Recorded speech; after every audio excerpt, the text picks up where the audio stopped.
Video like जरूर कर लीजिए और ऐसे वीडियो लगातार फ्री में पाने के लिए चैनल को तुरंत सब्सक्राइब कर लीजिए और बेल आइकन को जरूर टैप कर लीजिए ताकि आगे भी सारे वीडियो आपको मिलते रहे। यूट्यूब में फॉलो करते हैं तो प्लीज ये वाला फ्री टेलीग्राम चैनल जरूर ज्वाइन कर लीजिएगा। सारे नोटिफिकेशन सारे अपडेट यहीं पे आते हैं, ध्यान रखिएगा। सारे क्वेश्चन अटेम्प्ट करिए और स्कोर अपना तुरंत कमेंट करके बताइए कितने सही हो रहे हैं कितने गलत हो रहे हैं, जल्दी से कमेंट करके बताइए। फ्रेंड्स, मेरा नाम है वैभव और आप लोगों का स्वागत है ग्राम समाज एवं विकास के हमारे टॉप 30 एमसीक्यू क्विज सीरीज में। अभी तक इसके 8 वीडियोस आ चुके हैं, ये 9th क्विज है। तो इस क्विज को लगाइए और कमेंट सेक्शन में अपना स्कोर जरूर बताइएगा वीडियो के अंत में। पहली बार चैनल को देख रहे हैं, सब्सक्राइब करे बिना बिल्कुल मत जाइएगा, जरूर सब्सक्राइब करिए। ऐसे ही क्वेश्चंस आपको आपके एग्जाम में देखने को मिलेंगे। अगर आपने पहले मेरी क्विज को देखा हुआ है तो आपको समझ में आता होगा कि यहां पर ये वाली क्विज लगाना क्यों इतना इंपॉर्टेंट है। सो अब स्टार्ट करते हैं पहले क्वेश्चन से। पहला क्वेश्चन यहां पर है, एक पक्का बीघा ये कितने कच्चे बीघे के बराबर होता है? 3, 4, 5 या 6? तो सही आंसर क्या होगा इसका? 3। इसके बाद नेक्स्ट क्वेश्चन की तरफ मूव करते हैं।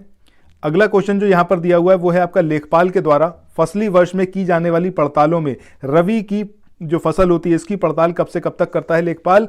तो क्या ये 1 मई से 31 मई तक करता है, 1 जनवरी से 15 फरवरी तक करता है, या फिर 10 अगस्त से 25 दिसंबर? तो सही आंसर यहां पर क्या होगा आपका? 1 जनवरी से 15 फरवरी। ये वो टाइम ड्यूरेशन है जब लेखपाल रवि की फसल की पड़ताल करने के लिए जाता है। इसके बाद आगे मूव करते हैं नेक्स्ट क्वेश्चन पे। अगला क्वेश्चन यहां पर गिवन है, वर्तमान में राजस्व परिषद में कितने सदस्य हैं या फिर कौन कौन इसमें शामिल है? तो देखिए, इसमें एक अध्यक्ष हैं, ये वाली बात यहां पर सही है। वहीं अगर हम बात करें प्रशासनिक सदस्यों की तो इसमें 2 प्रशासनिक सदस्य हैं। वहीं अगर हम बात करें न्यायिक सदस्यों की तो इसमें कितने हैं इस समय? 7। तो इस तरीके से ये तीनों ही यहां पर करेक्ट है। तो आंसर क्या होगा आपका? सभी। इसके बाद अगले क्वेश्चन की तरफ चलते हैं। अगला क्वेश्चन यहां पर गिवन है कि निम्न में से कौन सा कथन सत्य है?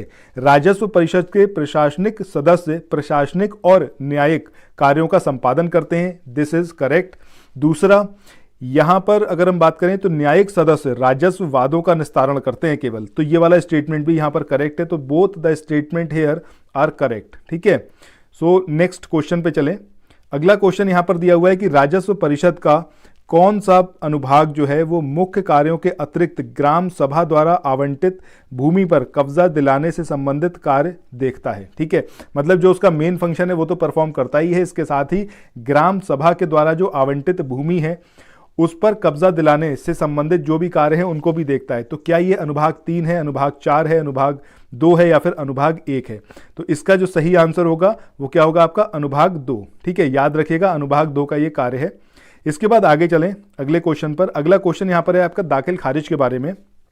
ये जो दाखिल खारिज की रिपोर्ट है ये तहसीलदार या फिर नायब तहसीलदार के न्यायालय में प्रस्तुत करना राजस्व विभाग के किस अनुभाग का कार्य है? मतलब दाखिल खारिज की रिपोर्ट जो है ये राजस्व या फिर जो आपका तहसीलदार है या फिर नायब तहसीलदार है तो इसके न्यायालय में प्रस्तुत करना ये राजस्व विभाग का कौन सा अनुभाग जो है वो ये कार्य करता है? तो अनुभाग नंबर 10 है, नंबर 12 है, नंबर 13 या नंबर 14? तो सही आंसर क्या होगा आपका? अनुभाग 14। ठीक है, अनुभाग 14 का ये कार्य है। इसके बाद आगे चलें अगले क्वेश्चन पर। अगला क्वेश्चन यहां पर है कृषि दुर्घटना बीमा योजना, इसके बारे में यहां पर दिया हुआ है कि कृषि दुर्घटना बीमा योजना के अंतर्गत दिया जाने वाला बीमा प्रीमियम निम्न में से किस बीमा कंपनी के द्वारा दिया जाता है? क्या ये the oriental insurance company limited है या फिर ये भारतीय जीवन बीमा निगम है या फिर यूनाइटेड इंडिया इंश्योरेंस या इनमें से कोई नहीं? तो सही आंसर क्या होगा आपका? पहला वाला, यानी कि द ओरिएंटल इंश्योरेंस कंपनी जो है इसके द्वारा ये चीज़ दी जाती है, मतलब जो बीमा होता है ये करता है उसका काम। इसके बाद अगले क्वेश्चन की बात करें। क्वेश्चन नंबर 8 यहां पर है, भारतीय संविधान का कौन सा अनुच्छेद है जिसमें राज्य वित्त आयोग के प्रत्येक 5 वर्ष पर गठित किए जाने का प्रावधान है? मतलब जो आपका राज्य वित्त आयोग है हर 5वें साल इसका गठन किया जाएगा। ये जो प्रावधान है ये कौन से आर्टिकल में है? Article 243B, article 243C, article 243I और आर्टिकल 243Y या फिर आर्टिकल 243C और 243K? तो यहां पर सही आंसर क्या होगा आपका? अनुच्छेद 243I और अनुच्छेद 243Y। ठीक है, तो इसमें यह प्रावधान किया गया है कि राज्य वित्त आयोग जो है इसका गठन किया जाएगा हर 5वें वर्ष। इसके बाद अगले क्वेश्चन की बात करें। यहां पर दिया हुआ है उत्तर प्रदेश राजस्व संहिता 2006 में वर्ष 2019 में संशोधन हुआ था। उसके लिए यहाँ पर अध्यादेश आया था, ठीक है। तो उस अब इसमें आपको क्या बताना है कि उससे उत्तर प्रदेश राजस्व संहिता 2006 यानी कि जो ओरिजिनल था उसकी कौन सी धारा में संशोधन किया गया, जिसके उपरांत पैतृक भूमि है उसमें मृतक पुत्र के अविवाहित पुत्रियों को अधिकार मिल पाएगा, ठीक है। सो यहाँ पर आपको ये बताना है कि जो ओरिजिनल आपका उत्तर प्रदेश राजस्व संहिता 2006 था, तो इस रेवेन्यू कोड में इसकी कौन सी धारा थी जिसमें संशोधन किया गया 2019 में, जिसके बाद में पैतृक भूमि की अगर हम बात करें तो उसमें मृतक पुत्र के जो अविवाहित पुत्रियां हैं इनको अधिकार मिल पाएगा। तो ये धारा 94 है, धारा 108 और 110 है, या फिर धारा 95 है, इनमें से कोई नहीं। तो सही आंसर क्या होगा आपका? धारा 108 110, ठीक है। इसमें यहाँ पर संशोधन किया गया। इसके बाद आगे चलें अगले क्वेश्चन पर। यहाँ पर है आपका लैंड रिकॉर्ड मैनुअल के किस पैरा में लेखपाल द्वारा नक्शा, खसरा, खतौनी, दिनचर्या इत्यादि कागजातों को तैयार करने के कार्य का वर्णन किया गया है। तो यहाँ पर आपको वो पैरा बताना है, 24 है, 25 है, 26 है या फिर 27 है, ठीक है। अब ये पैरा किससे रिलेटेड है? आपके लैंड रिकॉर्ड मैनुअल से। तो लैंड रिकॉर्ड मैनुअल के अब यहाँ पर जो इसका आंसर होगा वो क्या होगा आपका? पैरा 25, याद रखिएगा, वेरी इंपॉर्टेंट। इसके बाद आज के अगले क्वेश्चन की तरफ चलें। यहाँ पर दिया हुआ है कि इसमें से कौन सा कथन है जो कि आपके खसरे से संबंधित है, और यहाँ पर वो सही है, ठीक है। सो पहला यहाँ पर दिया हुआ है कि यह एक कृषि संबंधी कानूनी दस्तावेज है, ये एकदम सही बात है। दूसरा है इसमें गांव के जमीन के टुकड़े और उस पर उगाई जाने वाली फसलों का ब्यौरा होता है, ये वाली बात भी सही है। और इसे हर साल नवीनीकृत किया जाता है यानी कि रिन्यू किया जाता है, ये वाली बात भी सही है। तो यहाँ पर ऑल ऑफ द अबव यहाँ पर आंसर रहेगा आपका। इसके बाद आगे चलें अगले क्वेश्चन पे।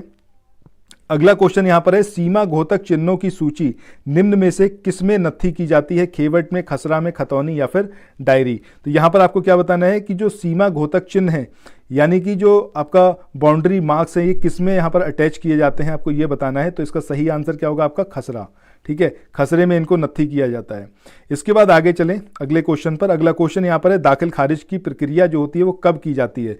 जब भूमि पर कब्जे को हटाना होता है, या फिर भूमि कब्जे में जो परिवर्तन होता है उस पर, या फिर भूमि की उर्वरा शक्ति को बढ़ाने के लिए, या फिर इनमें से कोई नहीं। तो सही आंसर क्या होगा आपका? भूमि कब्जे में परिवर्तन होने पर दाखिल खारिज की जो प्रक्रिया होती है इसको करा जाता है। इसके बाद अगले क्वेश्चन की तरफ चलते हैं। अगला क्वेश्चन जो यहाँ पर गिवन है वो है आपका पंचायतों के विकास के किस चरण में ग्राम समाज की स्थापना हुई और ग्राम सभाओं को अतिरिक्त अधिकार दिए गए या उनके अधिकार जो थे वो बढ़ाए गए? पहले चरण में, दूसरे चरण में, तीसरे चरण में या फिर चौथे चरण में? तो सही आंसर क्या आएगा यहाँ पर? पहले चरण में। इसके बाद नेक्स्ट क्वेश्चन की तरफ चलते हैं। अगला क्वेश्चन जो यहाँ पर गिवन है वो है आपका उत्तर प्रदेश में पंचायतों की स्थापना प्रथम बार कब हुई? पहली बार जो पंचायतों की स्थापना हुई उत्तर प्रदेश में ये कब हुई? आपका 15 अगस्त 1950 में, 15 अगस्त 1951, 15 अगस्त 1949 या इनमें से कोई नहीं। तो सही आंसर क्या आएगा आपका? 15 अगस्त 1949 में पहली बार उत्तर प्रदेश में पंचायतों की स्थापना हुई। इसके बाद आगे चलें अगले क्वेश्चन पर। अगला क्वेश्चन यहाँ पर है उत्तर प्रदेश सहकारिता विभाग, इसकी स्थापना कब हुई? 1904, 1905, 1906 या 1907? तो सही आंसर क्या आएगा आपका? 1904 में, ठीक है। सो अब आगे बढ़ें तो उससे पहले आप लोगों से एक रिक्वेस्ट है कि देखिए अगर पहली बार आप इस चैनल पर हैं और इस वीडियो को आप देख रहे हैं, आपको ये वीडियो अच्छा लग रहा है तो चैनल को सब्सक्राइब करे बिना बिल्कुल मत जाइएगा। और जो हमारा मेन चैनल है जो कि आपका स्टडी फॉर सिविल सर्विसेज है उसको भी तुरंत ज्वाइन करिए, क्योंकि यहाँ पर आप क्विज परफॉर्म कर सकते हैं यूपी पीसीएस की वीडियो से रिलेटेड और जो आपका लेखपाल की परीक्षा है। और स्टडी फॉर सिविल सर्विसेज जो हमारा पेरेंट चैनल है वहाँ पर आपको डिस्क्रिप्टिव वीडियोज़ मिलेंगे, पापा वीडियोज़ मिलेंगे, तो उनको ज़रूर फॉलो करिए और दोनों ही चैनल को तुरंत सब्सक्राइब करिएगा, ठीक है। सो अब जो है नेक्स्ट क्वेश्चन की तरफ आ चुके हैं। अगला क्वेश्चन 17 नंबर का कि सर्वाधिक राज्यों को स्पर्श करने वाला उत्तर प्रदेश का कौन सा जिला है? चंदौली है, सोनभद्र है, मिर्जापुर है या फिर सहारनपुर? तो सही आंसर यहाँ पर क्या होगा? सोनभद्र। सबसे ज्यादा ये राज्यों को टच करता है। कितने राज्यों को टच करता है कमेंट सेक्शन में बताइएगा, और कौन कौन से वो राज्य हैं उनके नाम भी बताइएगा। इसके बाद अगला क्वेश्चन है उत्तर प्रदेश के कुल जो 18 मंडल हैं इसमें से जो यहाँ पर आपको मंडल दिए हुए हैं कौन सा है जो मंडल नहीं है? ठीक है, टोटल 18 मंडल हैं। अब यहाँ पर आपको 4 मंडल दे रखे हैं या फिर 4 ऑप्शंस दे रखे हैं, आपको बताना है कि इसमें से कौन है जो कि मंडल नहीं है। मुरादाबाद, मेरठ, मिर्जापुर या फिर चंदौली।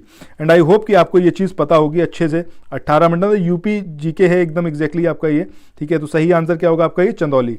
और ये बेसिक्स हैं, ये तो आपको यूपी जीके के बारे में पता होने चाहिए।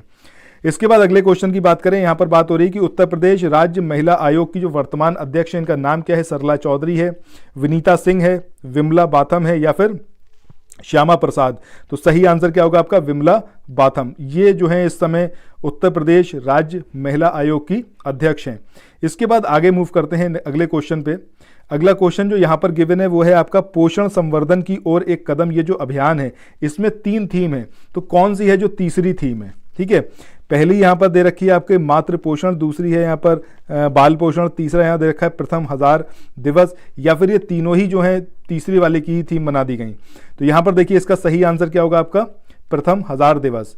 पहली जो इसमें थीम है वो कौन सी है आपकी? मातृ पोषण, दूसरी है यहाँ पर आपका बाल पोषण और तीसरी जो है वो प्रथम 1000 दिवस है। ठीक है, वैसे तो ये वाला ऑप्शन यहाँ पर नहीं होना चाहिए था, सभी वाला, इट शुड भी कोई नहीं, लेकिन ठीक है, इतना तो आप समझ ही सकते हैं। ठीक है, इसके बाद आगे चलें अगले क्वेश्चन पर कि उत्तर प्रदेश पंचायत चुनाव जो हुए 2021 में, इसमें आरक्षण की जो प्रक्रिया हुई ये निम्न में से किस आधार वर्ष को इसको माना गया? मतलब जो आरक्षण था वो कौन से आधार वर्ष के अनुसार यहाँ पर दिया गया उत्तर प्रदेश पंचायत चुनाव 2021 में? तो 2014 को आधार वर्ष माना गया था, 2015 को, 2016 या फिर 2010। तो यहाँ पर सही आंसर क्या आएगा आपका? 2015। इसको आधार वर्ष मानकर जो ये चुनाव हुए थे इसमें आरक्षण दिया गया था। इसके बाद अगले क्वेश्चन की बात करें, ये है आपका जेवर एयरपोर्ट के बारे में। यहाँ पर जो हवाई पट्टियां हैं उनकी संख्या पहले 2 थी, अब उससे बढ़ाकर कितनी करी? 4, 5, 6 या 8? तो सही आंसर क्या आएगा आपका? 6। ठीक है, अब कितनी है? 6 कर दी गई है। इसके बाद आगे चलें अगले क्वेश्चन पे। यहां पर अगला क्वेश्चन है उत्तर प्रदेश में निम्न में से किस जिले में पुरुषों की जनसंख्या सर्वाधिक है? इलाहाबाद, मुरादाबाद, गाजियाबाद और लखनऊ। तो सही आंसर क्या आएगा आपका? इलाहाबाद। कमेंट सेक्शन में आप लोग बताइएगा, अगर हम महिलाओं की बात करें तो महिलाओं की जनसंख्या सबसे ज्यादा कौन से जिले में है, ये कमेंट सेक्शन में बताइएगा। इसके बाद आगे चलें अगले क्वेश्चन पर। अगला क्वेश्चन यहां पर है उत्तर प्रदेश के किस जिले में लिंगानुपात सर्वाधिक है? जौनपुर, आजमगढ़, देवरिया या फिर प्रतापगढ़। तो सही आंसर यहां पर क्या आएगा आपका? जौनपुर। सबसे ज्यादा यहां पर लिंगानुपात है, कितना है ये कमेंट सेक्शन में आप लोग बताइएगा। ठीक है, इसके बाद अगला क्वेश्चन है जनगणना 2011 के अनुसार उत्तर प्रदेश में कितने ऐसे जिले हैं जिनकी जनसंख्या 10 लाख, यहां पर 10 लाख लिखा होना चाहिए था, ये मिसिंग है, 10 लाख से ज्यादा है। 10 है, 12 है, 14 है या फिर आपका 16 है? कितने ऐसे जिले हैं जहां पर जनसंख्या कितनी है? 10 लाख से ज्यादा। तो सही आंसर क्या आएगा आपका? 12 जिले। ठीक है, इसके बाद आगे चलें अगले क्वेश्चन पर। अगला क्वेश्चन यहां पर है जनगणना 2011 के अनुसार उत्तर प्रदेश की कुल साक्षरता दर कितनी है? 67.2, 67.3, 67.5 या फिर 67.7? तो सही आंसर क्या होगा आपका? 67.7 यानी कि 67.7। इसके बाद अगला क्वेश्चन है ताज बेगम के बारे में, और बहुत ही बढ़िया, ये मतलब क्वेश्चन भी बहुत बढ़िया है और ये पर्सनैलिटी भी बहुत बढ़िया है। अब इनके बारे में यहाँ पर आपको स्टेटमेंट दे रखे हैं, आपको सही चुनना है। अब पहली चीज़ तो ये कि ये मुस्लिम थी लेकिन कृष्ण भक्ति में ये लीन थी, बिल्कुल वैसे ही जैसे मीरा। ठीक है, सो मीरा की तरह ही थी, और इन्होंने अपनी दीक्षा जो ली थी विट्ठल नाथ से ली थी। बहुत इंपॉर्टेंट पर्सनैलिटी है और ये ऐसी साझी विरासत है हमारे उत्तर प्रदेश की जो यहाँ पर हिंदू मुस्लिम एकता को प्रदर्शित करती है। ठीक है, उसका भी एक ही जीवंत स्वरूप है। दूसरा यहाँ पर जो स्टेटमेंट है वो है आपका ध्रुपद धमार की जो प्रसिद्ध गायिका रही थी, ये वाला स्टेटमेंट भी यहाँ पर करेक्ट है, तो बोथ यहाँ पर सही होगा। याद रखिएगा ताज बेगम के बारे में। इसके बाद आगे चलें अगले क्वेश्चन पर। अगला क्वेश्चन जो यहाँ पर गिवन है वो है निम्न में से कौन सा लोक नृत्य बुंदेलखंड का नहीं है? अब ये चरकुला है, पाई डंडा है, राई है या फिर शेरा है? ठीक है, तो यहाँ पर देखिए सही आंसर आई थिंक आपको पता होगा, हम बात कर रहे हैं चरकुला की। ये है कहाँ का? फिर बुंदेलखंड का नहीं है तो ब्रजभूमि का है। याद रखिएगा, ये इससे रिलेटेड क्वेश्चन आपको अक्सर एग्जाम में देखने को मिलेगा यूपी के। इसके बाद अगला क्वेश्चन यहाँ पर है निम्न में से किस जनजाति द्वारा पांचोई और दियाई उत्सव मनाए जाते हैं? जौनसारी है, बुक्सा है, थारू है या फिर गोंड है? तो सही आंसर क्या होगा आपका? जौनसारी। ठीक है, जौनसारी, ये पांचोई और दियाई ये दोनों उत्सव मनाते हैं। इसके बाद आज का जो अंतिम क्वेश्चन है यहाँ पर दिया हुआ है कि रानी केतकी की कहानी। ये क्वेश्चन कई बार आपको एग्जाम में देखने को मिलेगा। इसके लेखक कौन है? क्या मुंशी प्रेमचंद है या फिर मुंशी इंशा अल्लाह है या फिर भारतेंदु हरिश्चंद या फिर प्रताप नारायण मिश्र? तो सही आंसर क्या आएगा आपका? मुंशी इंशा अल्लाह। सो इसी के साथ दोस्तों ये वाले वीडियो को यहीं पर एंड करते हैं। आपको ये वीडियो कैसा लगा कमेंट सेक्शन में जरूर बताइएगा। पसंद आया तो चैनल को बिना सब्सक्राइब करे बिल्कुल मत जाइएगा। ठीक है, और ज़्यादा से ज़्यादा इसको शेयर करिए, कम से कम अपने 5 फ्रेंड्स में हमारे इस वीडियो को शेयर करिए। अभी आपने बिल्कुल एंड तक देखा है, दैट मीन्स आपको ये क्विज बहुत अच्छी लग रही है।